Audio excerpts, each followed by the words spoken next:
방금 소개받은 양한순이라 합니다. 그 앞서 그 중국에 관한 많은 그 재미있는 강연이 있었던 것 같습니다.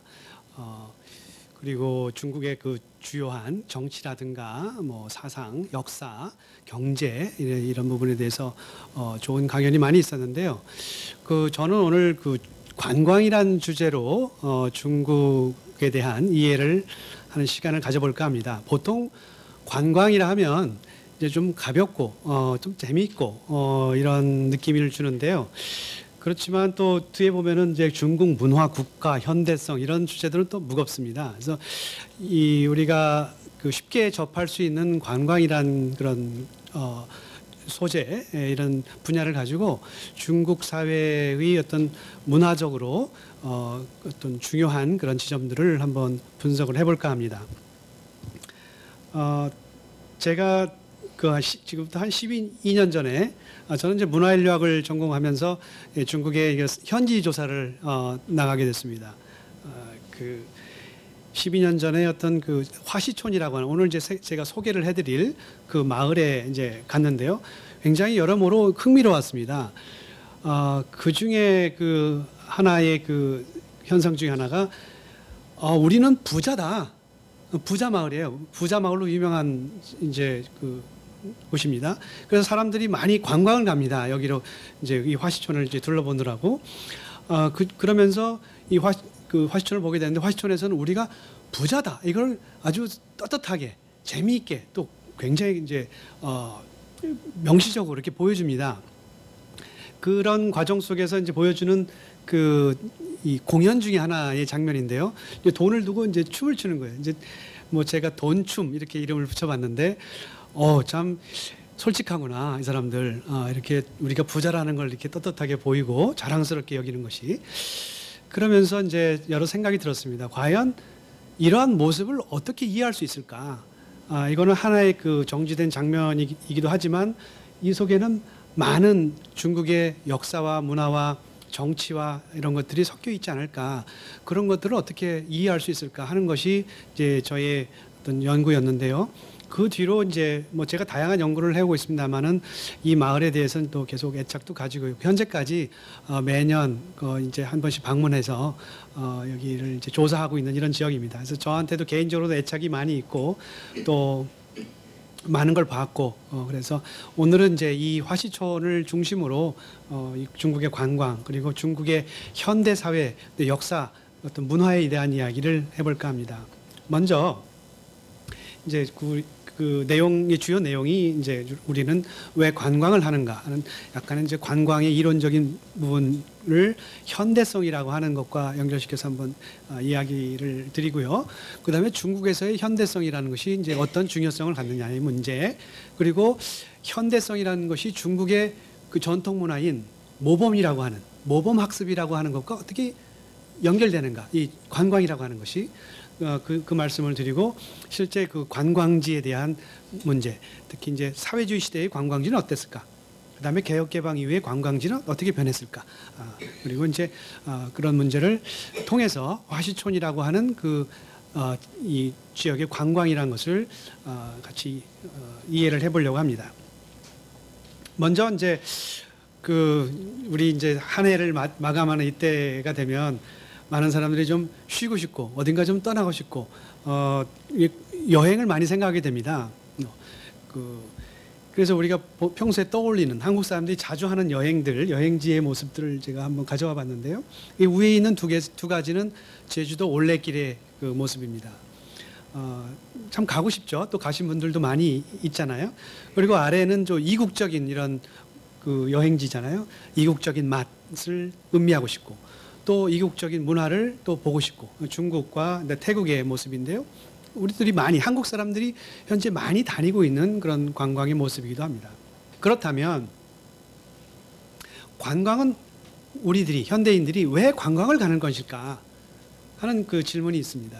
이제 관광을 연구하는 그 학문, 뭐 관광사회학이라든가 관광인류학에서 많은 질문을 하는 질문의 많은 종류가 이제 이런 종류고요. 또 이론들도 많이 나와 있습니다. 왜 우리는 관광을 하는 걸까요? 이제 그 이론들을 좀 살펴보면요, 주로 이제 관광 사회학과 인류학에서 나온 이론들입니다. 뭐 딘 맥케널, 에릭 코헨, 에드 브루너 이런 분들이 이제 많이 이런 정리를 많이 했습니다, 그동안에. 주로 그 답을 현대성에서 찾습니다. 현대성이라 하면 이제 서구 사회가 만들어 온 17세기 이후로 성취해 온 어떤 사상, 어떤 생활 양식, 그다음에 제도, 또 과학 철학, 과학 이런 것들이거든요. 과학 기술. 그런데 이 현대성은 우리에게 많은 것을 가져왔습니다. 발전이라든가 풍요, 민주주의, 자유 이런 것들을 많이 이제 가져온 건 사실입니다. 그러나 동시에 현대성이 가져온 어떤 어두운 측면들이 있습니다. 현대성을 통해서 사람들이 많은 경쟁을 하게 되고 발전을 하지만 소외를 느끼고 또 많은 그 단조로움과 위선을 느낍니다. 그러니까 우리가 어떤 맛을 볼 때 이것이 바나나를 먹으면 되는데 바나나 맛 뭐 바나나 맛 우유, 바나나 맛 아이스크림, 바닐라를 먹으면 되는데 바닐라 향 딸기를 먹으면 되는데 딸기 향 이런 식으로 가짜들이 많아져요. 그것이 우리가 모든 사람이 평등하게 누리는 그런 평등은 자유는 많아졌지만 실제 우리가 사람들 사이에 그런 만남, 그다음에 어떤 우리가 향유하는 것들 중에는 피상적인 것, 가짜, 위선적인 것들이 많아집니다. 단조로워지고 또 피로하고 또 많은 오염들이 옆에 우리 주변에 상존하고 있고, 그래서 우리는 우리 이 현대 사회가 우리에게 뭔가를 준 것도 있지만 우리가 현대 사회에서 불편한 거죠. 떠나고 싶어 한다는 거예요. 그래서 현대 사회를 떠나서 진짜를 찾아서 멀리 나가는 그런 활동, 현대를 탈출하는 그런 모습, 그런 의례적 활동을 이제 관광이다, 이렇게 이론적으로 정리를 많이 했습니다. 상당히 설득력 있는 이런 이론이죠. 우리들도 이제 그런 생각들을 많이 갖지 않고 있습니까? 그런데 이런 서구적인 이론들이 설명이 안 되는 또 다른 종류의 관광이 있습니다. 주로 이제 비서구 사회에서 보이는 그런 종류의 관광인데요. 사람들은 현대성을 탈출하고 싶어 하는 것이 아니라 현대성을 보고 싶어 합니다. 많은 사람들이. 그래서 그 어떤 휘황찬란한 도시 불빛을 보고 싶어 하고, 높은 빌딩을 보고 싶어 하고, 현대 과학 기술을 보고 싶어 하고, 현대성을 만들어낸 어떤 그 도시들, 나라들, 프랑스라든가 파리라든가 뉴욕이라든가 런던이라든가 이런 그 대도시 현대의 중심에 또 가고 싶어 합니다. 그래서 주로 이제 비서구 사회에서 보이는 이런 종류의 관광은 뭐 순례의 성격을 갖기도 하고 학습의 성격을 갖기도 하죠. 이런 것이 이제 명확하게 드러나는 것이 근대화 과정 속에 이 비서구 사회에서 많이 보이는데요. 일본의 1880년대의 이와쿠라 사절단, 1890년대 한국의 보빙사, 이런 그 외교 사절단들은 사절단이면서도 그 서구를 체험하고 학습하는 그러한 그 종류의 관광단이었죠.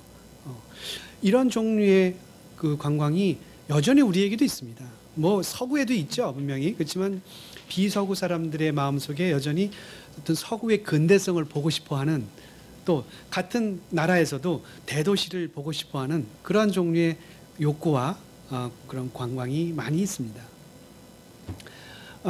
그런데 이제 한국의 경우를 보면은 초기에 이런 현대성을 향한 이런 관광이 대부분이었다면 지금을 우리 시대를 보면 그 관광이 약간 많이 달라졌다는 걸 볼 수 있습니다. 이제는 사람들이 그런 복잡한 현대사를 관광하고 싶은 것이 아니라 좀 한적한 곳, 농어촌, 그러니까 실질적인 그 자연의 모습을 체험하면서 배우려고 하는 그런 체험 학습을 한다거나, 그 다음에 또 요즘 그 많은 그 여행이라든가 다큐멘터리를 봐도 마찬가지지만 이젠 한국 사람들이 대도시 가는 뭐 서구를 보여주는 그런 다큐멘터리는 재미없어서 안 봅니다.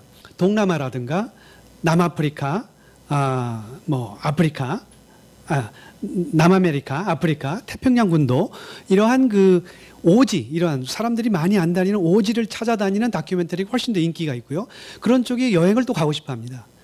그리고 만약에 이제 두 번째 요 그림은 이제 그 정글의 법칙에서 나온 그 한 장면인데, 이 정글의 법칙 굉장히 인기 있지 않습니까? 그런데 만약에 이것이 조작됐다, 이것이 순수하지 않았던 장면이다, 이런 말이 나오기 시작하면 사람들이 굉장히 비난하고 그걸 싫어하죠. 그러니까 순수성, 진정성을 찾는 그런 여행을 이제 한국 사람들이 하고 싶어하는 그런 욕구가 많아졌다는 것이죠. 그래서 원시적이고 순수하고 진정성을 찾는 그런 현대성을 떠나는 여행을 또 추구하는 그런 상황에 있는 거죠. 그렇다면 그런 현대성이라는 것이 과연 그 중국에게는, 중국 사회에서는 어떤 의미가 있는 것인지를 한번 살펴보고자 합니다.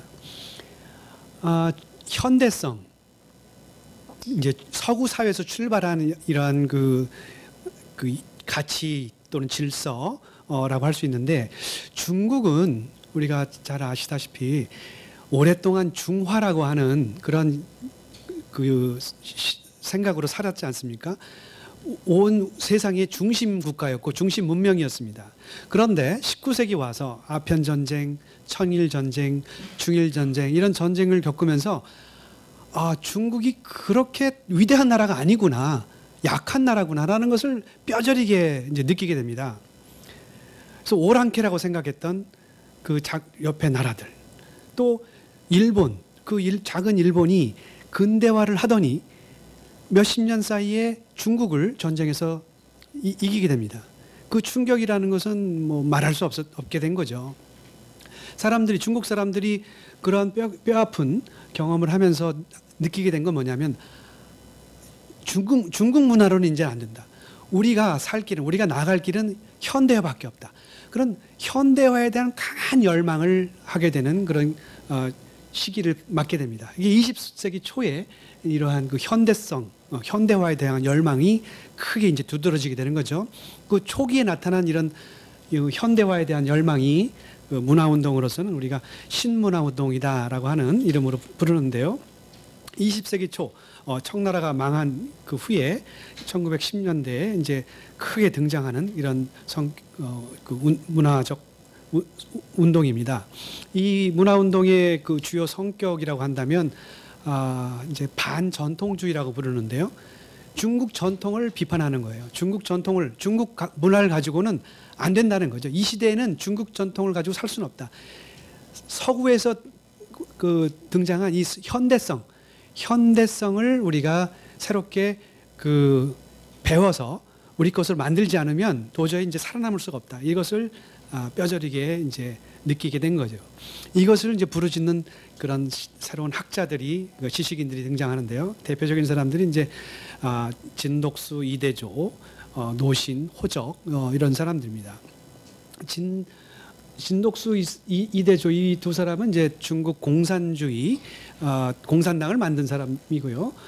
이제 노신은 잘 아시다시피 이제 뭐 자유주의, 공산주의 둘 다 아우르는 분인데 중국 문화를 많이 비판한 사람이죠. 그분의 작품 뭐 광인일기라든가 악규정전이 잘 알려져 있습니다. 호적 이런 분은 이제 자유주의의 대표적인 사상가인데 그 밖에도 이제 무정부주의라든가 등등 이 서구적인 그 근대성, 현대성의 그 철학을 가지고 이제 중국을 개혁하려는 이런 사람들이 많아집니다. 그런데 이제 20세기 중반에 가서 이런 다양한 종류의 근대성의 그 이론들 중에 결국에는 이 사회주의가 승리를 하게 되는 거죠. 내전에서 승리를 하게 됩니다. 그래서 중국은 사회주의를 통해서 이제 근대화, 현대화를 하게 됩니다. 이제 1949년부터 중화인민공화국이 이 사회주의를 통해서 중국을 현대화하는 거죠. 그런데 이 초기의 그 현대화의 그 모델은 소련이었습니다. 이미 이제 사회주의를 실험하고 있는 그런 국가였지 않습니까? 그래서 소련에서 이제 소련식 사회주의 제도를 이제 수입을 해서 개혁을 했는데 1950년대가 되면은 이제 그런데 소련과 중국이 이제 사이가 틀어집니다. 여러 가지 문제로 틀어지고 이 소련은 이제 약간 개혁을 하게 되고 이걸 보고 이제 중국에서는 수정주의라고 비판하면서 이 더욱 더 이념적으로도 벌어집니다. 또 국경 문제도 이제 생기고요. 그러면서 중국은 우리는 나름대로 이제 소련에 의지하지 않고 우리 나름대로 진짜 사회주의, 중국식 사회주의를 이제 펼치겠다. 그래서 이제 등장한 것이 대약진 운동입니다. 매우 이상적인 중국식 사회주의를 이제 실험을 했는데 이것이 이제 실패를 하게 돼요. 그리고 실패를 하게 되니까 사람들의 의식이 좀 해이해지고 이렇게 하게 됐죠. 그래서 다시 한번 이번에는 제도뿐만 아니라 의식 자체를 이제 뜯어 고쳐야 되는 그런 걸 통해서 이제 사회주의를 우리가 실현해야겠다는 문화 대혁명을 또 한번 거치게 됩니다. 근데 이 문화 대혁명을 통해서도 완전히 이제 부강한 나라가 이루어졌다고 생각하지 않는 거예요. 뭔가 부족하다. 우리가 사회주의를 했지만 뭔가 잘못한 것 같다. 그래서 우리에게 필요한 것은 부다. 물질적 발전이다.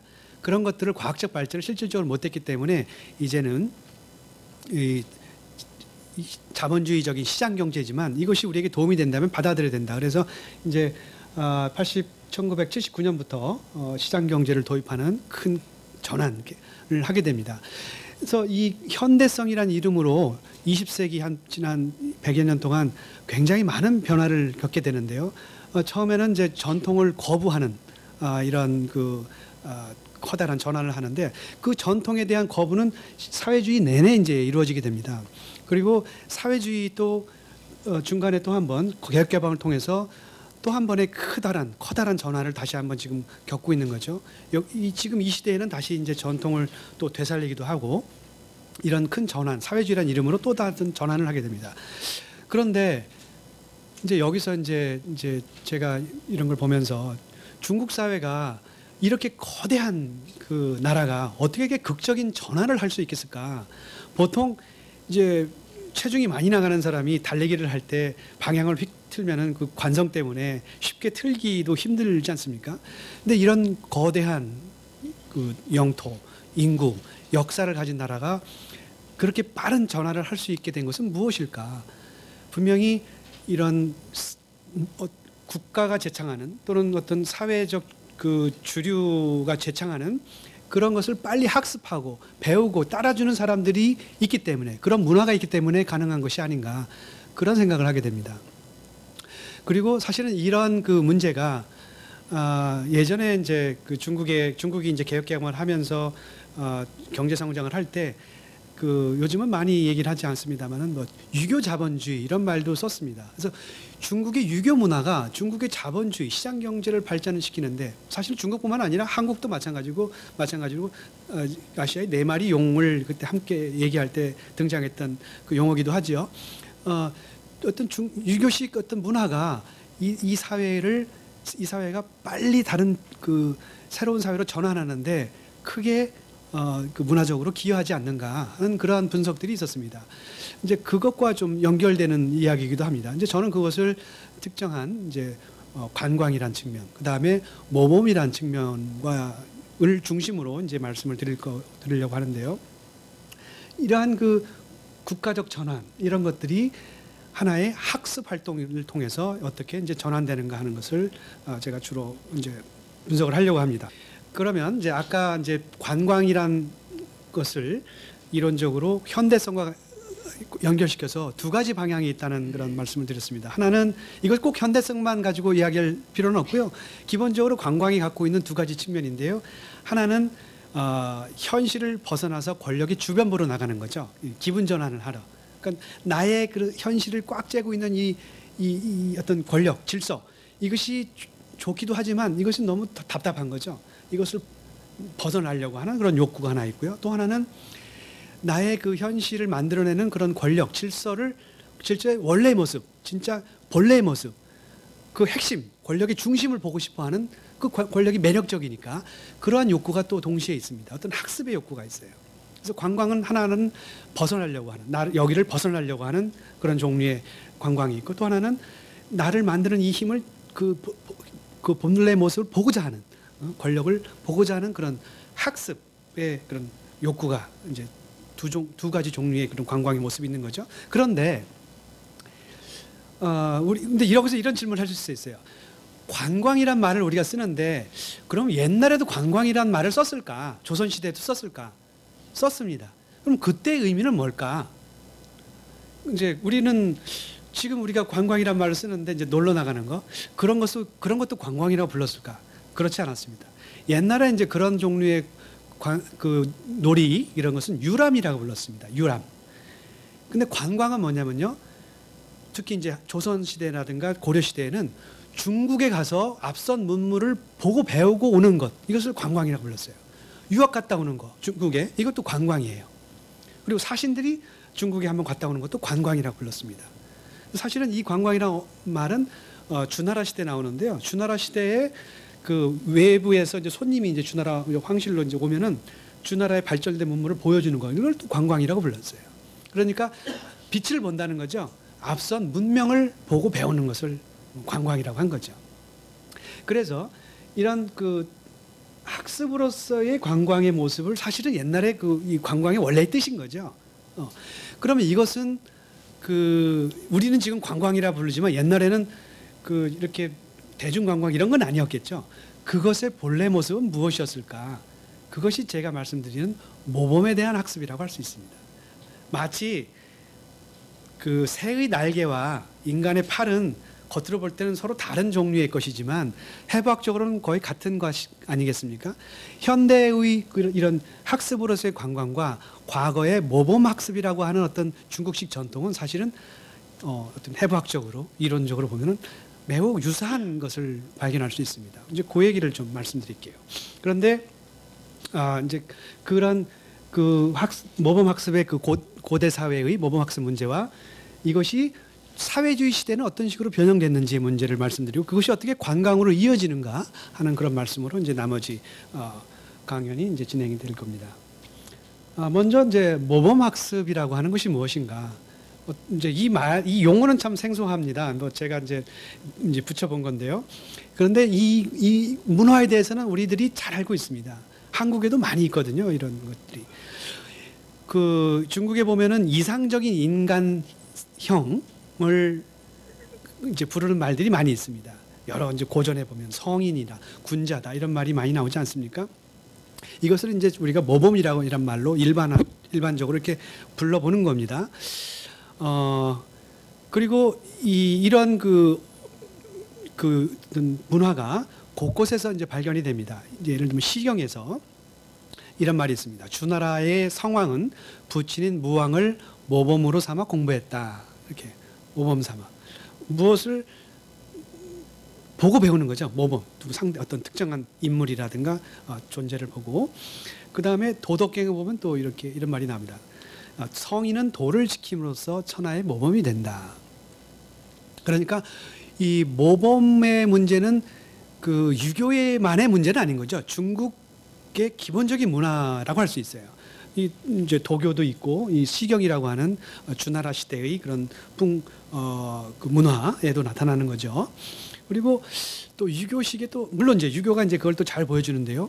유교의 그 얘기 중에 맹모 삼천지교란 그런 고사가 있지 않습니까? 맹자의 어머니가 아들 교육을 위해서 3번 이사한 건데 왜 이사했겠습니까? 아들이 뭔가를 보고 배우는 거예요.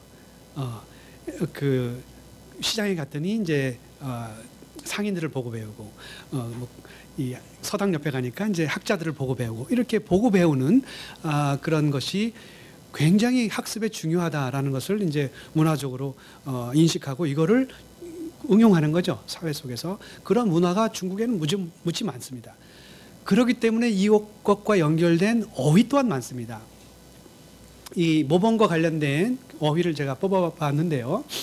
이 위에 있는 것이 이제 보통 일반적으로 쓰는 역사적으로 또 문헌에도 많이 나타나고 또 현재도 쓰는 이런 어휘들인데 당연히 이제 모범, 전범, 시범, 사범. 그래서 사범학교 이것도 원래는 이제 선생님 학교인데 선생님이라는 건 뭐냐면 모범을 보임으로써 가르친다 이런 뜻에서 나온 겁니다. 시범, 사범이죠. 그다음에 사표, 표솔, 귀감, 전형, 방향 이런 것들이 이제 모범의 어휘들이고요. 이것들이 조금씩 이게 변형된 그런 요즘 현대 사회에서의 또 모범에 해당하는 그런 어휘들이 있습니다. 선진, 선진 단위, 선진 무슨 노동자 뭐 이런 식으로 부르기도 하고요. 영웅, 우수, 5호, 10호, 뭐 10성급, 문명 이런 말을 붙여서 어떤 이 사람이 모범이 된다라는 것을 이제 표현해 주는 거죠. 이러한 그 용어들이 이제 아주 많습니다. 그래서 모범이란 그 개념을 이제 정리를 해보면 사람들의 존경을 받고 사회적 영예를 누리고 남들의 부러움을 사고 그래서 모방 욕구를 자극하는 이런 존재가 이제 어떤 개념적으로 모범이라고 할 수 있는 거죠. 그런데 국가는 그 모범을 그냥 놔두는 게 아니라 모범을 공인합니다. 아, 이 사람 모범이다 하고 국가가 이제 옆에 상장을 주거나 박수를 쳐주거나 그리고 자, 우리를 이 사람을 본받읍시다. 이 마을을 본받읍시다. 이렇게 그 제안을 하고 홍보를 합니다. 그렇게 함으로써 이 모범이 갖고 있는 그 모범 속에 담겨 있는 어떤 사회적 가치, 질서가 재생산되는 거죠. 다른 사람이 그걸 보고 배우는 그런 그 과정을 겪게 되는 거죠. 그래서 이런 모범의 그 학습 문화가 중국에는 아주 깊게 뿌리 내려 있습니다. 그래서 과거에는 이제 효자라든가 연려를 포상하는 그러한 것이 중요한 그 국가의 그 활동이었죠. 그리고 현재에는 이제 다시 말씀드리겠습니다만 전국 노동모범이라고 하는 사람들을 또 표창을 합니다. 그 중에서 이제 과거 시대에는 그 전통 시대에는 아무래도 유교가 중요한 사회적 질서고 가치고 우리 모든 사람이 배워야 할 그러한 이념이었기 때문에 그 국가에서는 유교적인 그 도덕과 윤리를 많이 이제 홍보를 하게 되죠. 그때 이게 중요한 자료로 쓰게 되는 것이 효자들 이야기인데요. 효자들 이야기 이제 대표적인 것이 이제 24효라고 하는 원나라 말에 곽거정이라는 사람이 편찬한 효자 이야기가 있습니다. 지금도 굉장히 이제 중국에 잘 알려져 있는 이런 이야기책인데 이것이 중국에만 알려져 있는 게 아니라 이 당시 워낙 얼마나 유명했던지 고려 말에 이걸 수입해서 한국에서 그거를 효행록으로 편찬이 됐습니다. 그래서 한국 이야기 좀 더 섞어서 또 중보판이 나오기도 하고요. 이것이 좀 더 이제 세종대왕 때는 글 모르는 사람도 그림책을 통해서 홍보해야겠다. 그래서 이거를 이제 삼강행실도로 또 좀 또 중보해서 세종대왕 때 삼강행실도가 또 편찬이 됩니다. 그래서 이런 걸 통해서 이제 사람들이 효를 이제 배우는 거죠. 고대 시대의 모범을 학습하게 되는 겁니다. 그 대표적인 그 이야기 한 세 가지를 가져왔는데요. 이런 것들이 있습니다. 위모매아 이것은 한나라 때 이야기입니다. 위모매아 어머니를 위해서 아이를 묻어버린다 이런 뜻이에요. 이 부부가 있었는데요. 아이를 낳았어요. 근데 가난해. 먹을 게 없어. 근데 부모를도 봉양을 해야 되는데 아이가 음식을 먹으니까 부모님 먹을 게 없잖아요. 그래서 아이는 또 낳을 수 있지만 부모는 한 분밖에 없다. 아이를 묻자. 그래서 눈물을 머금고 이제 땅을 파는 거예요. 그랬더니 금덩어리가 나온 거예요. 효자에게 드리는 상이다 이렇게 써 있어요.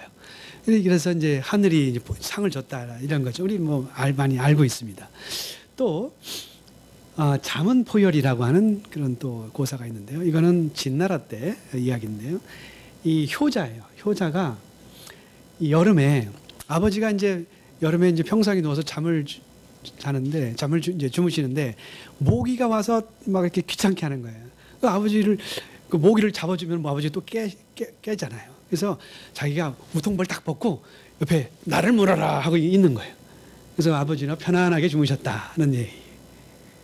그 다음에 이거는 당나라 때의 이야기인데요. 며느리예요. 근데 시집을 와서 아이를 낳고 이제 살고 있는데 어머니께서 이 시어머니가 이제 연로하셔서 이가 다 빠져갖고 음식을 잘 못 드셔. 그래서 몸이 쇠약해지시니까 아이를 먹이던 그 젖을 시어머니에게 먹여서 시어머니의 건강을 유지시켜 드렸다는 그런 이야기예요. 지금 들면은 참 대단하다. 저렇게 할 수 있을까? 하지만 이 당시에는 감동적인 이야기인 거죠. 이런 걸 통해서 어떤 사람은 이거를 과대해서 어떤 사람 뭐 다리에 그 자기 뭐 할고라고 그래서 넓적 다리에 살을 떼서 뭐 부모님께 드리기도 하는 그런 이거보다 더 극단적인 방식으로 효도를 하는 사람도 나타나고요. 이거를 본받고 이제 따르는 사람들이 많아지면서 이제 유교적인 어떤 그 질서가 계속 유지되는 거죠. 그리고 모든 사람이 칭찬해주고 이런 사람들이 모범이 되는 거예요. 그렇다면 사회주의가 된 이후로는 모범은 어떻게 달라졌을까? 누가 모범인가?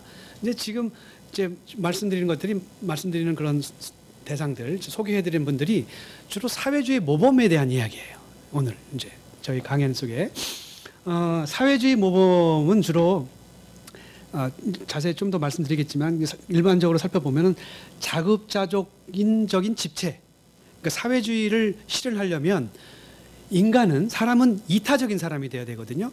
그러니까 자본주의에서는 사람들이 이기적이어야지 어떤 그 수요 공급의 법칙에 맞는 질서를 만들어낼 수 있지만 사회주의에서는 사람들이 좀 이타적이어야지 공동체 생활을 잘 영위할 수 있습니다. 그래서 이타적인 사람을 모범으로 만들고 또 자급자족인 공동체를 주로 모범으로 이제 인정하는 그런 그 역사를 갖게 됩니다. 사회주의 시대에는. 그리고 이 모범의 문제가 얼마나 중요했던지 헌법에도 이런 게 있어요. 국가는 사회주의 노동 경쟁을 장려하고 모범 노동자와 선진 근로자를 표창한다. 그래서 모범을 표창하게 돼 있어요. 그래서 이 표창은 굉장히 좀 매년 조금씩 달라졌는데 1990년대 들어서부터 조금 이게 좀 이게 일관성 있게 5년에 한 번씩 주는 상으로 변하게 돼요. 그러니까 중국에서 제일 그 중요한 표창이죠. 제일 큰 상이에요. 그래서 한 번 줄 때 한 3천여 명을 이제 뽑아서 전국에서 한 번 주게 되는데 이게 전국 단위를 주면 이제 전국 모범 노동자가 되고요, 노동 모범이 되고 이제 시 단위도 있고 뭐 성 단위도 이렇게 있습니다. 이때 이 전국 노동 모범이 되면 굉장한 영예를 갖는 그런 것이 됩니다. 그런 이제 노동 모범에 대한 이야기입니다. 그리고 이제 자급자족적인 어떤 모범에 대한 이야기를 이제 해드리겠습니다. 그 중에서 이 사회주의 시대, 마오 시대의 가장 유명한 이제 모범 몇 개를 소개를 해드릴 텐데 그 중에 하나가 따자이 마을입니다. 따자이, 뭐 중국에서는 따자이를 모르면 간첩이고요. 간첩보다 더하죠. 이걸 모를 수가 없는 지금도 유명한 이런 마을입니다. 그 당시 얼마나 유명했는지 이제 우리 이제 좀 있으면 이해하실 수 있습니다. 따자이는요, 산시성에 있는 이제 작은 마을이에요. 산골 마을이에요.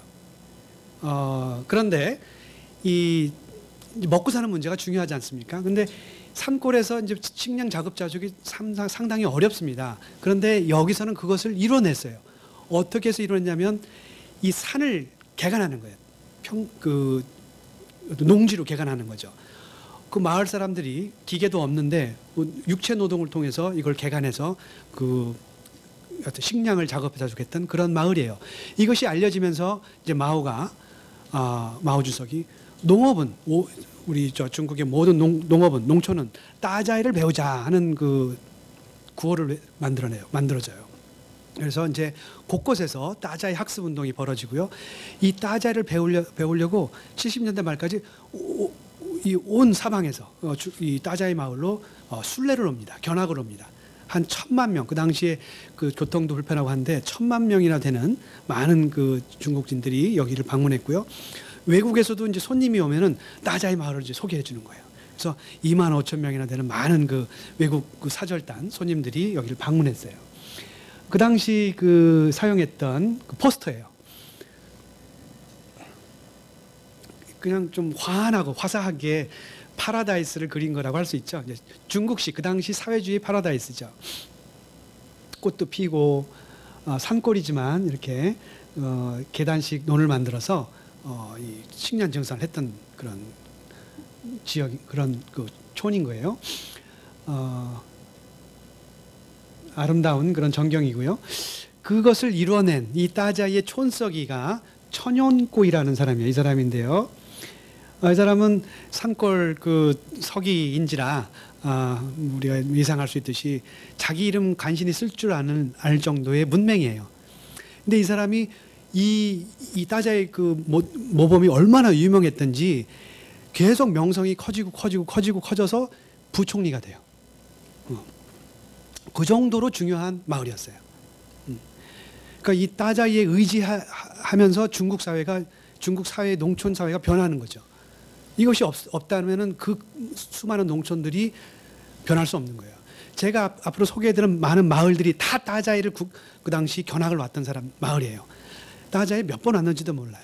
와서 배우고 또 배우고 이제 그런, 물론 이제 이 다자이 시대가 지나가고 개혁 개방 시대가 되면요, 다자이를 비판합니다. 그거 만들어진 그 모범이다. 실제는 그렇게 부자도 아니고 굉장히 문제가 많다. 이런 또 비판도 많습니다만은 그 당시에 그 모범 대표적 모범이었던 것은 이제 틀림없는 사실이었습니다. 그 다자이 그 농촌의 이런 산지 개간 모습이죠. 아주 유명한 그러한 사진입니다. 그리고 이 다자이를 구경 온 사람들이에요. 이렇게 많은 사람들이 관광을 왔어요. 사회주의 시대의 관광이 이런 거죠. 그 당시에는 우리 같은 뭐 대중관광이 지금 이 시대의 대중관광은 없거든요. 이런 것이 이제 주요 관광이죠. 학습 관광. 그리고 농업만 모범이 있느냐? 그렇지 않습니다. 공업도 모범이 있습니다. 그 당시 또 동시에 존재했던 또 하나의 구호가 공업은 따칭을 배우자라고 하는 그런 구호가 있어요. 따칭은 어딜까요? 따칭은 흥룡강, 해롱지항성에 있는 유전 지역입니다. 유전. 그래서 이 중국이 자급자족을 해야 되는데 에너지도 자급자족을 해야 되거든요. 그래서 석유가 많이 필요한데 석유 개발이 굉장히 어렵습니다. 이쪽에 이제 유전이 있는 건 알았지만 큰 기술력이 없고 또 기계가 충분치 않거든요. 그런데 이 유전 개발하는 이 팀은 정말로 그 강철 같은 그 육체 노동을 통해서 이걸 해낸 거예요. 유전을 뚫었어요. 그 대표적인 이 당시의 모범이 왕진시라는 사람이에요. 이 따칭의 어떤 영웅이죠. 그래서 이 사람은 별명이 철인이에요. 그 어려운 추운 데서 그 육체 노동을 통해서 이 유전을 뚫었다는 거죠. 그래서 이 아까 나왔던 이 천연꼬이도 그렇고 이 사람도 전국 노동모범이죠. 근데 그냥 전국 노동모범이라고 하기에는 그 이상인 그 누구도 따라가지 못할 정도로 큰 이름을 가진 이런 사람들입니다. 그래서 이 사회주의 시대에는 이러한 자급자족 그다음에 그 육체 노동을 통해서 이것을 극복해내는 이런 사람들을 하나의 그 모범 삼아서 사람들로 하여금 본받게 만들었던 거죠. 그리고 개인으로서는 인간으로서는 이 레이펑이었습니다. 중국에요. 현재 중국에서 개인을 기억하는 국경일이 두 가지가 있습니다. 당연히 하나는 예상할 수 있죠. 마오 탄신 기념일입니다. 이 사람이 탄신일이 언제냐면 생일이 언제냐면 크리스마스 다음 날이에요. 26일, 12월 26일. 근데 우리 그 뉴스에도 보면 알 수 있지만 그렇게 별로 언급을 하지 않습니다. 중국에서도 많이 언급을 하지 않아요. 그러나 3월 5일 레이펑의 날이 되면 뭐라고 한마디 언급이 많이 나옵니다. 중국에서도 그렇습니다. 이 레이펑이라는 사람이 그렇게 유명한 사람이고 지금도 그렇게 중요한 사람이에요. 이 사람은 사진에도 볼 수 있듯이 군인입니다. 군인인데 22살의 나이로 죽어요. 그리고 또 이 사람이 보통 이제 군인 하면은 전쟁 영웅을 생각하는데 전쟁으로 죽은 것도 아니고 이 사람은 이제 운전병인데 운전하다가 잘못해서 저기 그 쓰러진 나무에 맞고 죽어요. 그러니까 굉장히 영웅적인 죽음은 아닙니다. 그런데 그렇게 위대한 그 모범으로 추앙받는데 왜냐하면 이 사람의 일기가 나중에 이제 발견이 되고 이제 홍보가 되는데요. 일기에 보면 이 사람이 어떻게 살았는지가 나와요. 굉장히 착하게 살았어요. 내무반에서 온갖 착한 일을 도맡아 한 거예요. 다른 사람이 잘 때 일어나서 막 몰래 빨래를 해요. 다른 동료들이 잘 때 막 그 헤어진 양말을 꼬매준다거나 무슨 그다음에 다른 사람이 놀 때 몰래 가서 뭐 화장실 청소를 또 하고 이렇게 앞장서서 착한 일을 하는 거예요. 그래야지 우리 중국이 아름다운 사회주의가 된다고 생각한 거예요. 마오의 그 어록을 읽고 사회주의의 감명을 받아서 우리 사회주의는 이래야 된다고 생각하고 앞장서 실천하는 사람이었던 거예요. 그러니까 그 자기는 또 일기에 쓰기를 나는 내가 이렇게 착한 일을 해서 이렇게 그 기분이 좋은데 저 상대방은 그 동료들은 누가 이거 자기 그 물건을 이렇게 만들어놨는지 빨아놨는지 또 기워놨는지 모르는 거예요. 이상하다. 내게 이렇게 새 거였나? 또는 이거 누가 내 양말을 이렇게 빨아놨지? 근데 이걸 보고 이 사람이 흐뭇해하는 거예요. 내가 이렇게 몰래 남몰래 착한 일 하는 게 너무 기분이 좋다. 그러니까 일기에만 쓰고 이 스스로 나는 이름 없는 영웅이 돼야겠다. 뭐 이런 식의 착한 사람이 돼야겠다. 이런 식의 그 일기를 남겼어요. 이것이 이제 일기가 사람들에게 발견이 되고 마오가 이제 이걸 통해서 우리가 레이펑을 본받자 이렇게 또 얘기를 해줘요. 이러한 것들이 사실은 이제 문화대혁명의 일종의 기초가 됐다고 볼 수 있어요. 그래서 이 학교에서 학생들에게 굉장히 그 필독서가 되고 학생들은 이걸 레이펑을 본받아서 일기도 쓰고 또 몰래 착한 일도 하고 또 뭐 보이는 데서 일부러 착한 일도 하고 이렇게 하는 거죠. 그렇게 하면서 알게 모르게 사회주의적 인간형을 만들어가게 되는 거예요. 그런 착한 일을 하는. 이러한 그 모델이 이제 모범이 레이펑이었던 거예요. 그래서 지금도 레이펑의 날이 되면은 학생들이 이제 길거리 청소도 하고 막 등등 착한 일을 많이 이제 합니다. 그러면 개혁 개방이 되면서 이런 어떤 사람들이 또 모범이 되었을까? 모범은 어떻게 바뀌었을까? 이런 체제의 변화가 모범의 변화를 이제 가져오게 됩니다. 먼저 이제 관광도 이제 새로 이제 변하게 되는데요. 이제 관광과 모범을 이제 연결시켜서 말씀드리기 위해서 먼저 개혁 개방이 된 다음에 관광이란 것은 어떤 식으로 변했는가를 먼저 말씀드리겠습니다. 이제 사회주의 개혁 개방 이전 사회주의 마오 시대에는 이런 대중관광이라는 게 존재하지 않았습니다. 아까 말씀드렸듯이 이 학습, 모범 학습 이런 것들이 이제 주로 일종의 관광이었죠. 그러다가 이제 개혁 개방 이후에 상업 관광이 이제 등장하기 시작합니다. 국가는 그런 것들을 인정하지 않았어요. 그런데 개혁 개방이 된 다음부터 그것을 인정하기 시작합니다. 왜냐하면 그것이 경제 발전에 훨씬 도움이 된다는 걸 알았어요. 이제 이 관광이 경제 발전에 여러 가지 그 소비 진작이라든가 생산에 도움이 되는 거죠. 그래서 관광진흥책을 내세우게 되는데요. 대표적인 것들이 이제 휴일제 도입입니다. 95년에 5일제 근무를 도입하고요.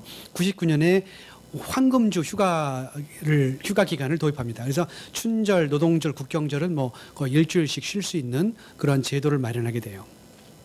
그리고 2008년이 되면은 세 개의 공휴일을 또 추가로 시작합니다. 단오, 청명절, 중추절. 물론 노동절을 좀 그 축소를 해요.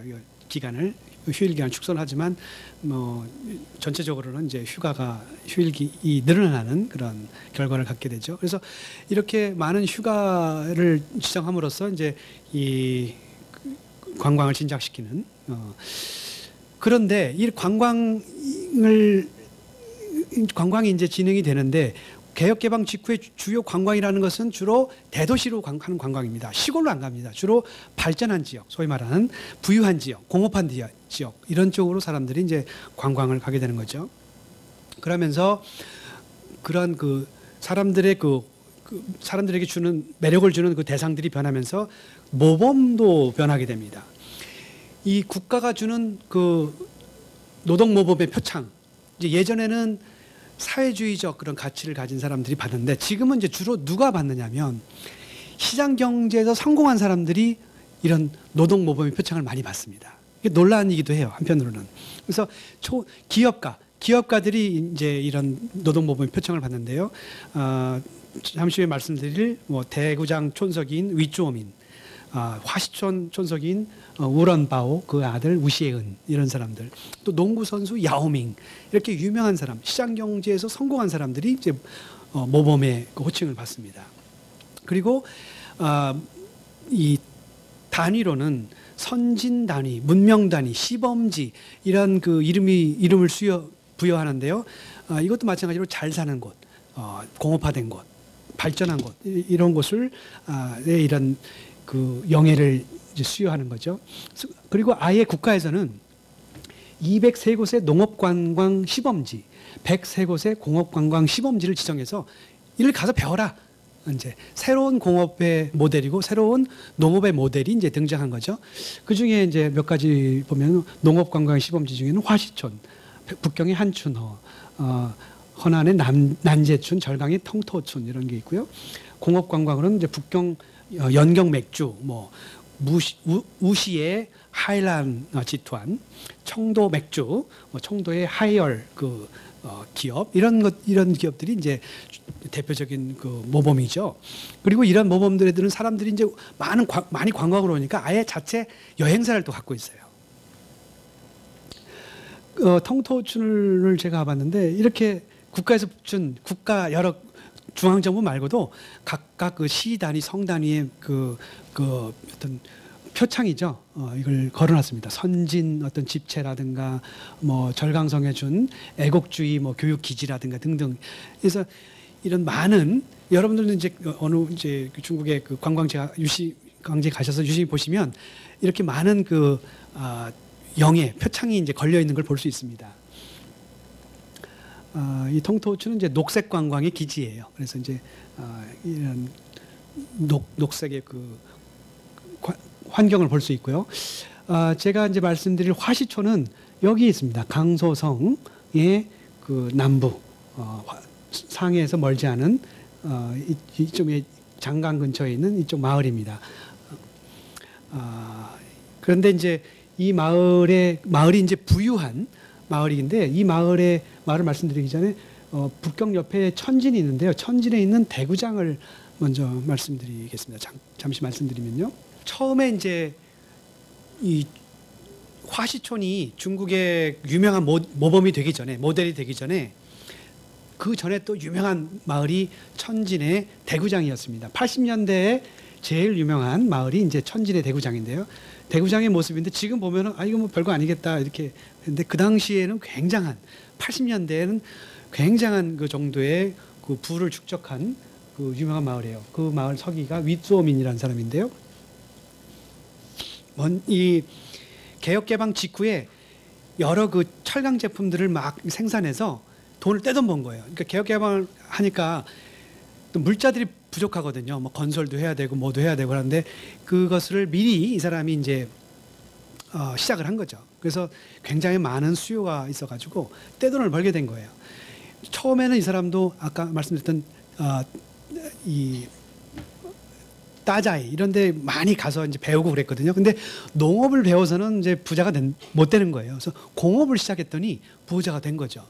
그래서 사람들이 다 또 여기로 와서 그 배우기 시작합니다. 그래서 좀 이따 말씀드린 그 화시촌의 그 서기도 여기 와서 많이 배우게 됩니다.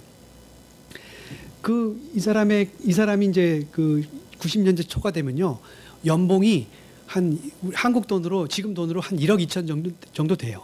그러니까 지금 이 당시에 1억 2천도 큰데 그 90년이라고 하는 그 시간 그 세월 전에 그 돈의 액수를 생각하면 굉장히 큰 돈이고 또 이것이 중국이라는 것을 생각하면 엄청나게 큰 수입인 거죠. 뭐 메르세디스 벤츠가 한 10대 이상이 되는 그런 마을이었어요. 예, 이런 엄청난 마을이 이제 한순간에 몰락을 하게 되는데요. 그 이유는 이제 이 사람이 너무 이제 자신이 있다 보니까 국가에 저항하게 돼요. 일종의 토황제가 되는 거예요. 이 마을 내에서 이제 어떤 그 회계가 횡령을 하게 되는데 그 회계를 갖다가 이제 취조하면서 고문을 하게 되는 거예요. 그래서 죽었어요. 그래서 경찰이 와서 조사를 하게 되는데 이걸 막아요. 그래서 경찰이 들어오는 걸 막고 경찰이 총을 갖고 이제 들어오니까 오히려 여기서도 막 무장을 해서 총도 들고 막 무장을 시켜서 막았어요.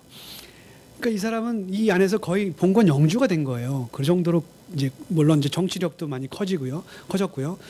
그러니까 이제 정부에서 이건 큰일 났다 해서 특별히 가서 잡아라. 그래서 중앙에서 이제 명령을 내려서 이제 이 사람을 잡아들이고 이 마을을 거의 이제 해체 수준으로 없애버립니다. 그래서 이제 마을이 아니라 그 이후에 진으로 바뀌는데요. 그래서 대구장에 대한 이야기를 지금도 사람들이 잘 하지 않습니다. 그런데 이제 화시초는 이 당시 대구장이 가졌던 중국 제일촌이라고 하는 그런 영예를 물려받게 됩니다. 1990년에 가면은 이 대구장의 중국 제일촌이라는 그 호칭을 물려받아서 천하제일촌이 돼버립니다. 천하제일촌이라고 불리는 중국에서 제일 부자 마을로 이제 알려지게 돼요. 이 마을의 서기는 우런바오라고 하는 사람인데요. 한 뭐 3, 40년 동안을 이제 그 촌서기를 계속 해온 사람이에요. 엄청난 정치력을 가진 사람이고요. 그리고 현재는 이 사람의 넷째 아들인 우시은이라는 사람이 촌서기직을 물려받아서 이제 마을을 운영하고 있습니다. 뭐 중국을 잘 아시는 분들이 많을 텐데요. 이 마을은 이제 향진 기업에서 출발했어요. 향진 기업이라는 게 이제 개혁 개방 이후에 마을에서 만든 이제 기업이죠. 그 기업이 점점 커져갖고 현재는 이제 코일이라든가 강판, 알루미늄 자재, 구리, 뭐 화학, 섬유, 의류, 금융, 건설, 해운, 관광 등등 굉장히 많은 그 사업을 하는 쪽의 그 초기 재벌의 그런 모습이죠. 이런 그 기업으로 성장하고 있는 거대한 그 마을 기업이에요. 그런데 이제 독특한 거는 사회주의 집체 경제를 하고 있는데요. 주식의 70%는 마을 집체가 소유해요. 마을 주민이 다 공동으로 소유하는 거고요. 나머지 30%만 이제 주식 시장에서 거래하는 그런 식으로 운영이 되고 있어요. 마을의 전체 인구는 1,700여 명에 한 420여 가구 되고요. 그런데 외지인 노동자들이 훨씬 많습니다. 2만 명이 넘는 그런 외지인 노동자들이 여기서 일하고 있어요. 이 마을의 어떤 경제 문제는 또 다른 주제입니다. 굉장히 어떻게 해서 부자가 됐고 또 이 분배는 어떻게 하고 이런 문제는 또 다른 문제인데 이제 오늘은 주로 이 부자 마을의 관광을 중심으로 말씀드리겠습니다. 그 부자 마을의 이제 공장이에요. 공장 내부 모습이고요. 이렇게 이런 식으로 생산을 합니다. 그런데 이제 개혁 개방이 되면서 이 화시촌이 일종의 국가의 개혁 개방의 모델로 인정이 되는 거거든요. 그러면 그 과정 중에는 국가 지도자들이 이제 방문을 해주는 거예요. 93년에 이붕 총리, 리펑 총리, 98년에 장쩌민 총리가 이제 방문했습니다. 그리고 93년에는 CCTV 드라마로 화시촌 이야기라고 하는 드라마가 이제 방영된 거예요. 성공 이야기, 화시촌이 어떻게 부자가 됐는가 이걸 방영하게 되는 거죠. 그러니까 이런 걸 보고 사람들이 전국에서 또 몰려오는 거예요. 어떻게 부자가 되는지 보고 배우려고. 그래서 이 90년대 이후에 화시촌은 개혁 개방 시대의 따자이촌이다라고 하는 그런 인식이 되는 거예요. 예전에 따자이촌, 사회주의 시대 때 따자이촌이 가졌던 어떤 지위를 개혁 개방 시대에는 화시촌이 물려받게 되는 거죠. 그리고 여기서는 어떤 현대성, 어떤 발전이라고 하는 현대성을 전시하는 공간을 볼 수 있고 또 그것을 그 정책적으로 지원해주는 만들어 놓은 국가를 볼 수 있는 거예요. 그리고 화시촌은 스스로도 이렇게 우리가 부자가 된 것은 국가 정책의 결과다라고 하는 것을 자꾸 강조합니다. 우리 당과 국가의 어떤 정책으로 우리는 이렇게 부자가 됐다. 이런 것을 보여주는 거고요. 또 국가로서는 여러 조직을 통해서 가서 봐라. 그리고 배워라. 그리고 우리 국가 정책을 보고 배우고 따라라. 이런 것을 사람들에게 또 홍보를 하는 겁니다. 그래서 주로 당원들이라든가 여러 그 각계각층의 단위에 대해서는 사람들이 이제 그 조직을 해서 화시촌을 한번 놀러 가자.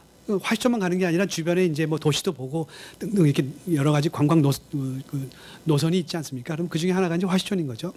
그걸 넣어서 이제 보는 거예요. 그래서 이 화시촌 관광이 이제 90년대부터 이제 시작이 됩니다. 이제 이것이 이제 우런바오에 대한 평전이고 또 예전에 방영했던 화시촌 이야기에 대한 드라마입니다. 그래서 이제 유명해진 거죠. 심지어는 고등학교, 중학교 교과서에도 등장했습니다. 한때는. 그리고 이 마을 지도자들이 우리는 국가와 친하다. 국가의 또 후원을 얻고 있다는 것을 보여주기 위해서 또 전국 모범 노동자이기 때문에 이런 기회를 갖는 거죠. 북경에 가서 이런 대표 지도자들과 후진타오라든가 이 아들 우시은인데요. 이 우런바오 서기고요. 우시은은 이제 시진핑 주석과 악수하는 그런 장면도 있어요. 그리고 그 화시촌에 가면은 이런 그 영예의 표창들이 엄청 많습니다. 너무 많아서 그냥 이것만 따로 전시해 놨습니다. 이런 것도 볼 수 있습니다. 많이 쌓여 있지 않습니까? 그리고 또 여기 가면은 우리는 이제 국가의 그 지도를 따른다 그래가지고 국가 지도자들의 그 동상을 이렇게 석상을 만들어 놨어요. 그 덩소평, 뭐 모택동, 주울레, 주덕, 그다음에 유속이 이런 5사람의 중국 지도자들을 이렇게 여기다 안치해 놓고요. 이 우런바오의 4아들이 그 우시에똥, 우시에은, 우시에핑, 우시에더인데요. 각각 그 주덕, 등소평, 마오쩌똥 거기서 하나씩 떼와서 만들었습니다. 이렇게 국가를 잘 따르는 그런 것을 또 가지고 있어요. 그래서 굉장히 또 재미있습니다.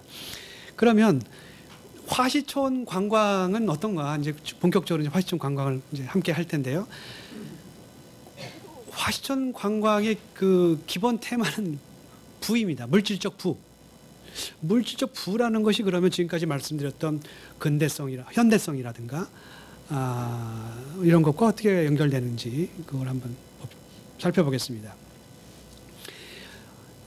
무엇보다도 물질적 부라는 것이 이제 강조되는 것은 중국에서 이 현대성의 하나의 지표로 사용되기 때문에 그렇습니다. 물질적 부가 중국에서는 얼만큼 부유하냐에 따라서 얼만큼 현대화됐냐를 말을 하는 그 지표로 사용됩니다. 그러니까 뭐 한국도 그렇지 않습니까? 뭐 수입이 얼마다, GDP가 얼마다, 뭐 얼마큼 경제 성장했다 이런 숫자를 많이 말씀하지 않습니까? 우리가 그렇듯이 중국에서도 이제 그런 그 물질적 부가 현대화의 지표기도 하고요. 근데 더 나가서 구체적인 것들이 있습니다. 국가가 이제 그 시대별로 좀 다른데요. 어떨 때는 우리가 이제 텔레비전이 있는 것이 이제 부의 상징이다. 또 어떨 때는 냉장고, 뭐 자동차, 그 컴퓨터, 뭐 등등 이렇게 점점 이제 별장 이렇게 조금씩 그 부의 그 기준들이 달라집니다. 이제 그런 것들을 먼저 가진 것을 보고 싶어하는 거예요. 이제 중국 사람들이 그런 것을 전시하는 거죠. 보여주는 거예요. 화시촌은 한 발 앞서서 그걸 전시하는 그러한 관광을 이제 하게 됩니다. 근데 그런 것을 밑바탕을 마련한 것이 이제 국가의 정책인데 국가의 그 구호가 있습니다. 국가가 그 개혁개방 이후에 내세운 구호 중에 하나가 샤오캉 서후회입니다. 소강 사회. 샤오캉이란 그 의미는 중국 이 하나의 그 단독적인 의미가 아니라 연속적인 부의 발전, 어떤 발전의 한 단계로 이해할 수 있습니다. 중국에서 어떻게 말하냐면요, 가장 사람들이 어떤 시작 단계, 어떤 경제 발전의 초기는 빈곤 단계라는 거죠. 여기서 어느 정도 밥은 잘 먹고 산다 하는 것이 온보, 원바오 단계예요. 그 다음에 이제 샤오캉 사회인데요. 어느 정도 먹고 산 걸 해결되고 어느 정도 물질적 부와 다른 여러 가지 문화를 향유할 정도의 사회다. 이것이 소강 사회입니다. 그래서 중국이 개혁개방하면서 내세운 것이 모든 지역을 대부분의 많은 지역들이 다 소강 사회, 샤오캉 사회로 진입하도록 우리는 발전해야 된다. 이것이 목표예요. 그리고 한 단계 더 나가서 어떤 지역은 부유한 단계로 가는 거죠. 이제 서구 사회에 부럽지 않은 그런 부유한 단계. 이것을 이제 국가의 큰 정책으로 내세우게 되고요. 화시촌은 이거를 통해서 우리는 샤오캉이 뭔지를 보여주겠다. 부유가 뭔가 보여주겠다 하는 것을 이제 전시하게 되는 거죠. 그리고 화시촌의 우런바오라는 이 서기는 또 재밌는 사람인데요. 이것을 구체적으로 보여준다. 그래서 행복론을 이제 내세웁니다. 행복하다. 우리는 행복하다. 행복하려면 5가지 조건을 가져야 된다 하는 5 조건을 얘기합니다. 짧게 우거츠, 자자로 끝나는 5개의 그 어휘인데요. 펴즈, 돈입니다.车子, 자동차, 房子, 집, 孩子, 자녀, 面子, 체면 이렇게 5가지를 갖춰야지 행복할 수 있다는 거예요. 화시촌은 행복하다. 왜? 우린 5가지가 있대요. 돈이 있대요. 좋은 거예요. 이게 필요한 거죠. 행복한 거예요. 그 다음에 자동차가 있어요. 이 자동차를 사서 이 마을 광장에 전시하고 다 한 일주일 전시해놓고 그 다음에 다 마을 그 주민들에게 다 나눠줬어요. 이게 몇 년 전이죠. 근데 10년 전이에요. 지금은 뭐 더 좋은 차들, 더 많은 차들이 있어요. 그 다음에 좋은 집이 있단 말이에요. 이거는 이제 이것도 좋은 집인데 이건 90년대 지은 집이고요. 요즘 지은 집들은 이래요. 좀 가까이 봐야겠죠? 이렇게 생겼어요. 수영장도 외부에 있고요. 굉장히 호화롭습니다. 그 화시촌 관광을 하게 되면 이 안에도 들어가 볼 수 있어요. 개방된 집도 있어요. 보면은 처음에는 제가 이제 1층만 개방이 됐는데 이게 꾸며놓은 건가? 일부러 사람들 잘 보라고 이렇게 해놨겠지 이렇게 생각을 했는데 나중에 이제 제가 그 조사를 하고 친해지니까 제가 한 1년을 살았습니다. 화시촌에서. 그 위층도 가보고 그랬거든요. 근데 다른 그 위층은 이제 침실인데요. 거기에 가보면 더 화려해요. 그래서 이게 정말 그 부유하구나. 보여지는 것만 부유한 것이 아니라 정말 많은 돈이 있구나 이런 걸 이제 알 수 있습니다. 실질적으로 이제 많은 부를 갖고 있는 그 마을임에는 틀림없습니다. 문제는 이제 그 분배 문제 이런 것들이겠죠. 본초민과 이제 이주 노동자의 차이가 아주 큽니다. 사람들이 이제 관광을 오는데요. 이 관광객들은 모두가 이제 한 종류의 사람은 아니죠. 보면은 이제 커다랗게 그 그룹으로 보면은 이제 두 그룹으로 나눌 수 있습니다. 하나는 가난한 순례자들, 또 하나는 이제 놀러 온 관광객들 이렇게 두 그룹으로 나눌 수 있는데 이제 그 사람들이 어떤 사람들인지 말씀드릴게요. 그리고 화시촌에 이제 여행사가 있는데요. 이 여행사에서 제가 이제 여행사에서 이제 현지 조사를 했습니다. 이게 화시촌을 조사를 하려고 하다 보니까 어떻게 여기에 참여를 할 수 있을지 이제 문화인류학자는 참여 관찰을 하게 되는데요. 어떻게 여기에 참여 관찰을 할 수 있을지 여러 생각을 해봤는데 제가 그 마을 사람이 될 수도 없고 그래서 이제 어떻게 해서 이제 여행사를 찾아갔는데 그 여행사는 그 우시에핑 사장이라고 해서 이제 여기 우런바오 촌서기의 셋째 아들입니다. 그 사람이 이제 사장으로 있었는데 그분한테 이제 얘기를 했어요. 여기 조사도 하고 싶다. 그다음에 내가 여기 그 여행사에서 가이드 좀 하겠다. 외국인들이 오면은 이제 내가 좀 하면 되지 않겠느냐. 그리고 이제 여행사 우리 저 가이드에게 이제 영어도 가르쳐주고 같이 이렇게 하자. 그랬더니 그렇게 하라고. 그래서 받아주셔갖고 제가 이제 가이드 겸 이렇게 보조 가이드죠. 이렇게 한 1년 동안 조사를 할 수 있었습니다. 그러면서 이제 본 것들인데요. 제가 이제 있었던 때가 이제 2003년인데요, 주로. 가장 사람들이 방문객이 많았을 때가 이제 2011년인데요. 그때는 가이드가 한 60명이 되고요. 방문객들도 100만 명, 200만 명 이렇게 됩니다. 굉장히 많은 숫자죠. 물론 이제 이 숫자는 조금 과장돼 있긴 합니다.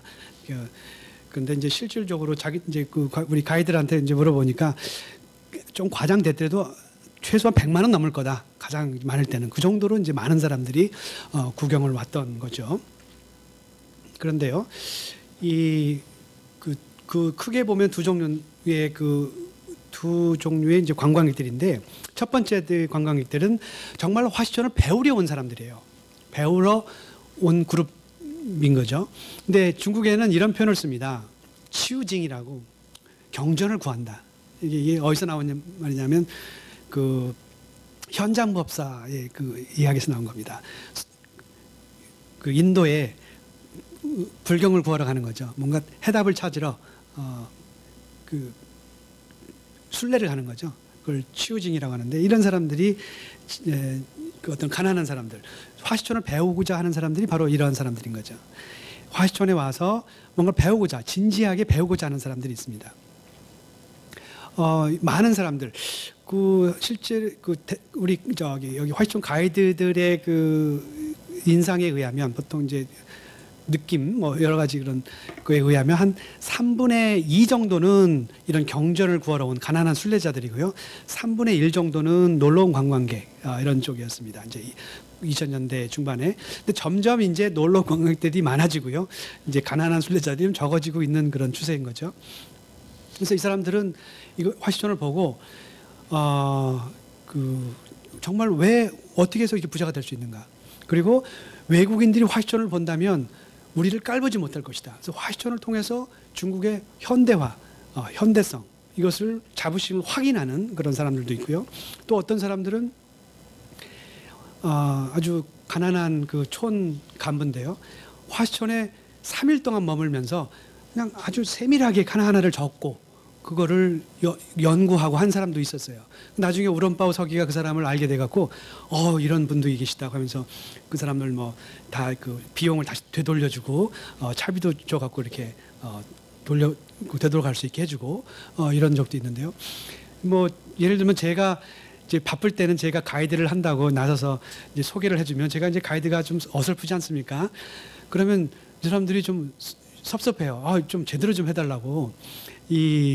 자기는 알고 싶은데 단순히 이제 그냥 겉으로는 복을 정하는 것이 아니라 정말로 그 중요한 문제 어떻게 부자가 되는가를 알고 싶은데 왜 이렇게 잘 엉성하게 하냐 이런 뜻이죠.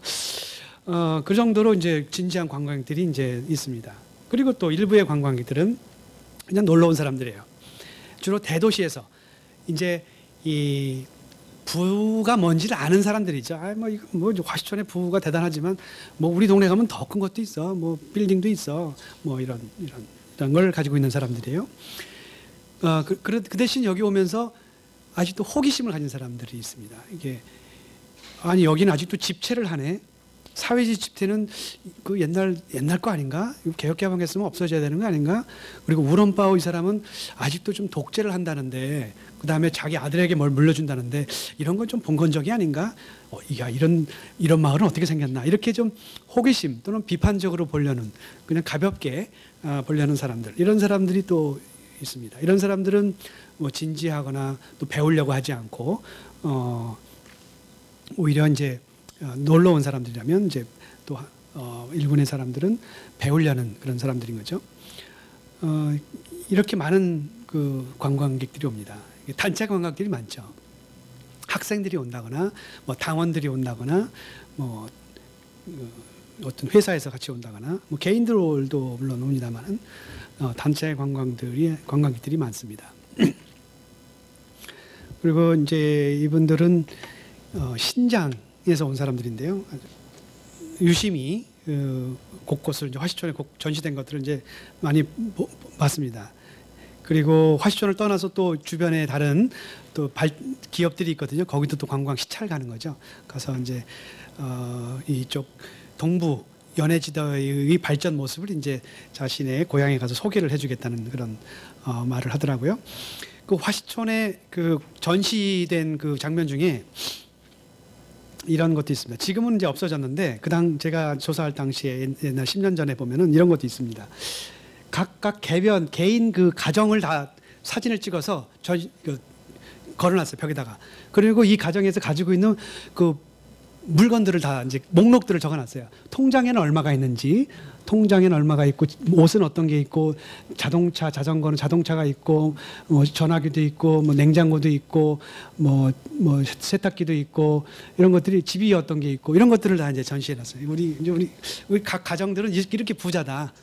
이런 것을 이제 전시해 놓은 거죠. 사람들이 이제 보고 놀랍죠. 이제 그 당시에 이 정도의 물건, 보통 사람들 가정이 모든 촌민이 이렇게 갖고 있다니 하는 그런 것들을 보고 이제 놀라는 겁니다. 그리고 이런 금탑이라고 하는 중국 탑이 있는데 화시촌에 그 탑도 관광 노선 중에 하나인데 거기에 보면은 이런 신상들을 또 설치해 놨어요. 이건 수성이라고 그래서 이제 장수를 비는 신이고요. 이거는 재물의 신이라고 해서 이 재물을 부자가 되게 해주는 그런 신이죠. 이거를 이렇게 전시해 놓고 있으니까 사람들이 이제 관광객들이 와서 여기 비는 거예요. 부자 마을에 와서 부자가 되게 해주십시오 하는 그런 기원을 하는 거죠. 그래서 일종의 중국 전체 염원, 중국인들의 어떤 부자가 되고 싶으신 염원이 아주 절절하게 표현되는 이런 공간이 이제 화시촌 관광의 공간입니다. 그리고 이제 종종 우런바오 이 서기가 이제 사람들에게 연설을 해줍니다. 짧은 연설을 해줘요. 이 사람은 이제 또 재밌는 것이 이 사람은 이 지역의 그 방언을 써요. 그 보통화라고 하는 그 표준말을 못해요. 그 방언을 보통 사람들이 이해를 못합니다. 사람들. 그래서 통역을 옆에 놓고 사람들에게 이제 소개를 해줘요. 화시초로. 근데 이제 길게 얘기는 하지 않고 짧게 소개하고 다른 사람들이 소개하고 뭐 이렇게 하고 그 다음에 이제 마지막에 이제 그 사진 찍을 때 한번 또 나와서 사진도 찍어주고 이렇게 합니다. 근데 이분이 이제 작년 3월에 이제 세상을 떠났어요. 그래서 그것도 이제 중국의 커다란 뉴스에서 이제 인민일보에도 나오고 그랬는데요. 지금은 이제 그래서 넷째 아들이 이 아버지를 대신해서 이끌고 있고요. 자, 그러면 화시촌이라고 하는 마을이 그동안에 이제 사회주의 개혁 개방 이후에 사회주의 어떤 개혁 개방이 하여튼 모범으로서 어떤 그 국가의 정책을 표현해주고 국민의 어떤 열망을 표현해주는 그런 그 공간으로 이제 그 작동을 해왔는데 그러면 최근에는 어떻게 변했을까? 그 최근의 변화의 모습을 이제 간단하게 말씀드리겠습니다. 그 전에 중국에서의 관광도 이제 변화가 나타났는데 그 관광의 모습을 변화의 모습을 먼저 얘기를 해드리겠습니다.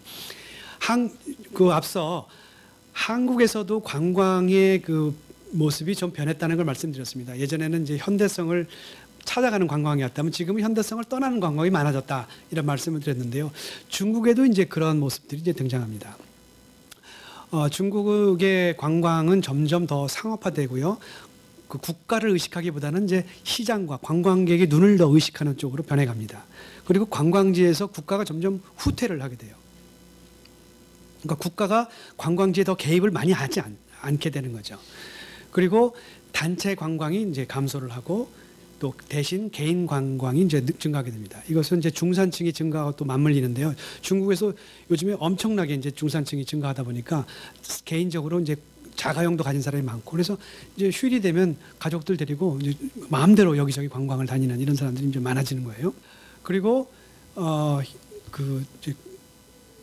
이제 가장 중요한 것 중에 하나가 이제 현대성을 찾아서 배우려는 그런 관광보다는 이제 일상생활을 떠나서 뭔가 휴식하고 현대성과 멀어지려고 하는 오락을 찾자 하는 즐거움을 찾고자 하는 그런 관광이 점점 많아지고 있습니다. 그래서 현대에 이제 활성화되고 있는 커가고 있는 관광의 종류 몇 가지를 제가 소개를 해드리는데요. 첫째는 이제 농촌 관광. 그러니까 예전에는 도시 쪽으로 많이 오던 사람들이 이제는 농촌 한국에서 이제 농촌 체험하듯이 농촌을 이제 찾아가는 거예요. 지금 중국의 젊은이들 도시에 사는 사람들은 이 쌀이 어떻게 크는지 자연이 어떻게 생겼는지를 잘 또 모릅니다. 어렵도 귀하게 컸고요. 그래서 이런 체험학습 이런 것이 또 중요한 하나의 관광이기도 하고요. 그리고 또 중국에는 소수민족이 많지 않습니까? 오지를 찾아서 소수민족 지역을 또 가기도 하고요. 그리고 전통문화 관광이 또 굉장히 또 중요한데요.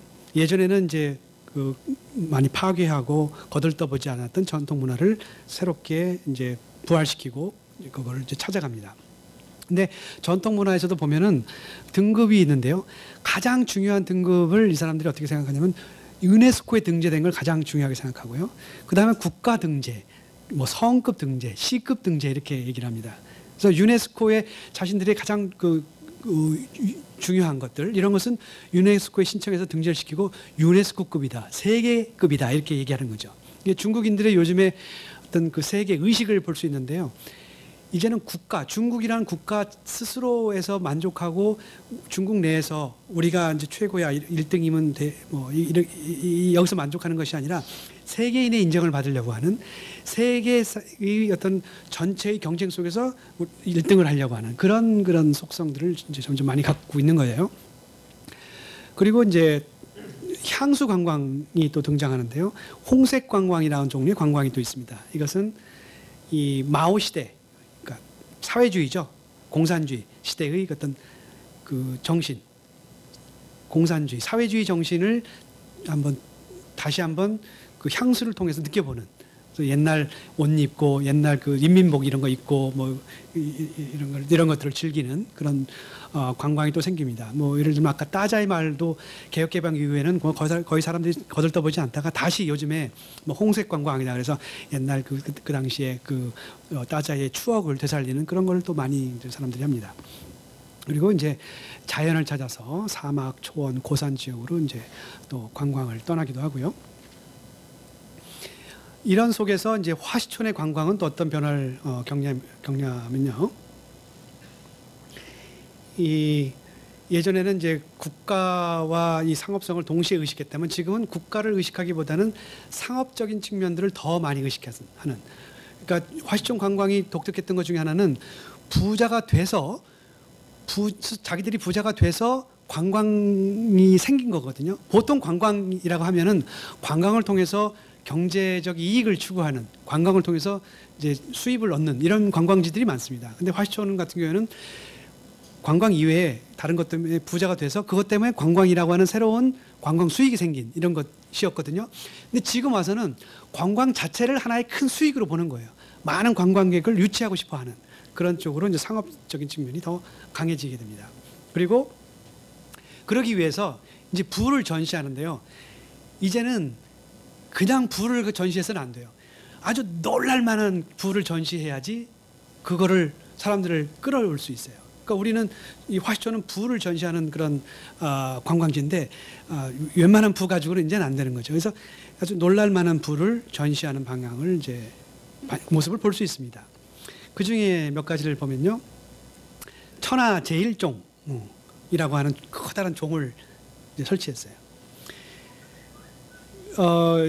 이거는 그다음에 이제 먼저 말씀드리면 헬리콥터를 도입하고 또 74층의 5성급 호텔을 건설하고 그다음에 60층 로비에 1톤짜리 황금소를 또 갖다 놨어요. 이거를 보겠습니다. 이게 천하 제일종이에요. 그러니까 제일 큰 종을 이제 갖다 놓은 건데 왜 갖다 놓은지는 모르겠지만 천하 제일 큰 종이니까 그 맥락은 좀 맞지 않습니다만은 제가 볼 때는 제일 큰 거를 갖다 놓으려고 했던 거죠. 근데 아쉽게도 갖다 놓을 때쯤에서 어딘가에서 더 큰 걸 만들었대요. 그래서 지금은 중국 제2종이 돼버렸어요. 실질적으로. 근데 처음에 만들 때는 천하 제일종이에요. 천하 제일촌에 천하 제일종을 이제 만들어 놓은 거죠. 그 다음에 이제 헬기를 샀어요. 2대를 사갖고 이제 관광객들을 태우고 쭉 도는 이게 좀 오락성을 이제 가미한 이런 종류의 관광인 거죠.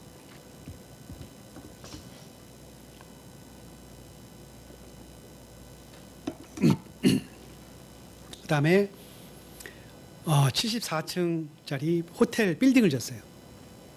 농촌이거든요. 그 주변이 농촌이야, 농지고 농지인데 이제 요즘에 공업화하기 때문에 공장들이 이제 많이 생기고 있는 그런 지역인데요. 이제 가다 보면 정말 높은 빌딩이 하나 쫙 보여요. 2011년에 이제 완공이 됐는데요. 또 큰 뉴스였죠. CCTV에서 막 생중계 이거 개막식 때 와서 생중계도 하고 막 그랬습니다.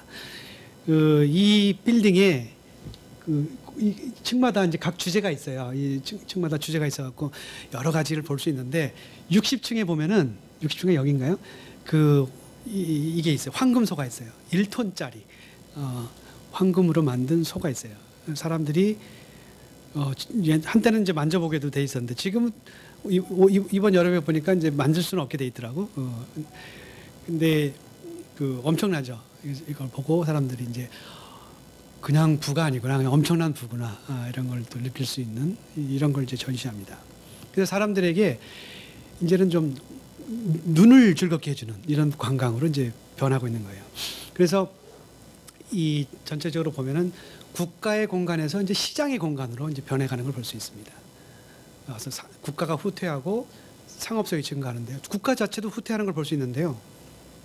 그 중에 하나가 단체 관광객들이 감소하는데 국가의 정책이 이제 여기에 관련이 됩니다. 현재 개인 관광이 증가하고 단체 관광이 감소하는데 그 중요한 아주 충격을 준 국가 정책 중에 하나가 뭐냐면 현재 시진핑 정부의 반부패 정책입니다. 이 시진핑 정부는 그 이전 정부와 다른 가장 중요한 정책이 이제 반부패 그 어떤 모습인데요. 여러모로 충격적이죠. 그 중에 하나가 이제 공금을 이용한 관광을 금지시키는 거예요. 이것이 부패하기 쉽다는 거예요.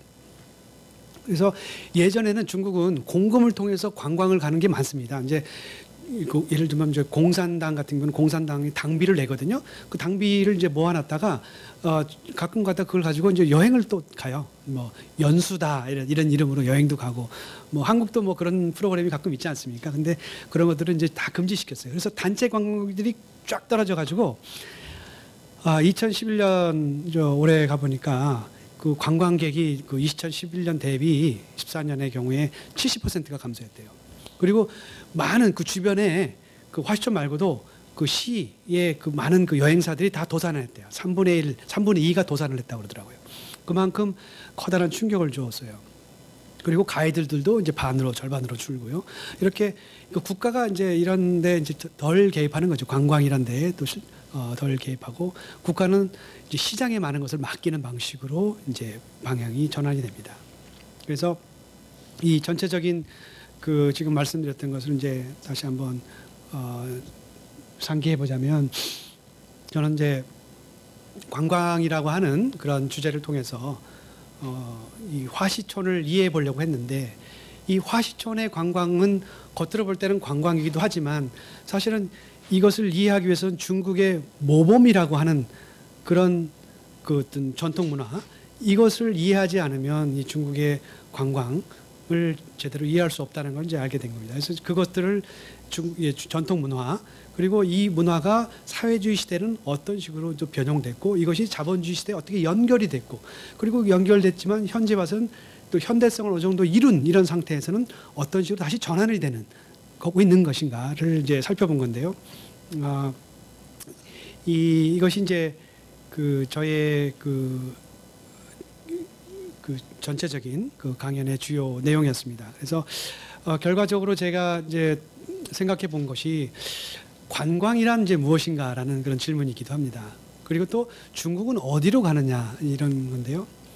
이런 제 연구를 통해서 관광이라는 것이 단순히 한번 내가 쉴 때 한번 놀러 갈까 하는 것을 넘어서 알고 보면은 우리를 만들고 있는 그 지배적인 질서와 연결되어 있다는 거죠. 우리가 왜 가고 싶어 하는가?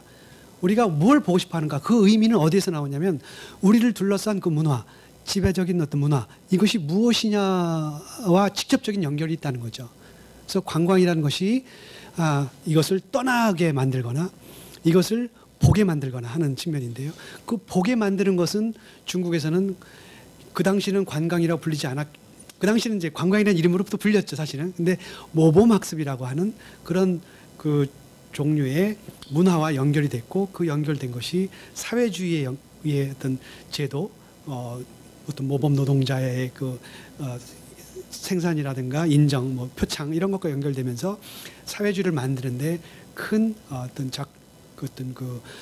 기제로 사용됐다는 걸 알 수 있습니다. 그리고 현대 와서 이제 관광객들의 취향이 변화되고 화시촌의 같은 그 공간의 모습이 변하는 걸 보면은 앞으로 중국은 어디로 갈 것이냐. 아무래도 사람들이 매력을 느끼는 것이 이제 국가도 점점 개입을 안 하고요. 시장 경제와 시장 경제의 어떤 모범, 시장 경제에서 성공한 것들, 사람들 이런 존재에 더 많은 매력을 느끼고 그런 쪽으로 가고 있는 것이 이제 관광을 통해서 보인다는 걸 제가 알 수 있었습니다. 이것으로서 제가 준비한 강의를 마치겠습니다. 고맙습니다.